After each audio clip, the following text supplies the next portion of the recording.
Welcome to Getting It Done North of 7. Our Samsung washer just got an error 4E code again.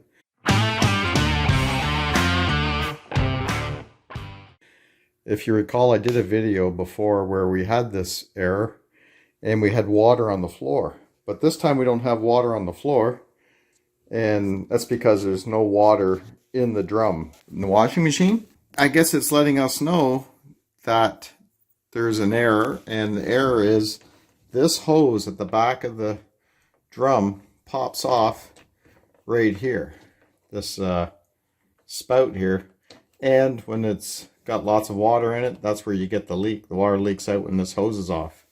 So I'm going to leave a link down in the description to that video on how you can fix this, and all you have to do is take the back panel off of your washer, and you can put this back on.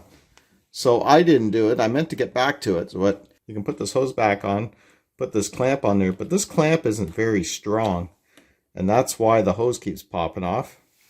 So I'm going to get a different clamp on there this time for sure, and so we don't have this issue anymore. So this is the clamp that I put on right here. It's a bit big, but I tightened it up good enough. It's not coming off of here, but if you can get a smaller clamp than this one, like that kind of clamp but smaller, it'll be perfect.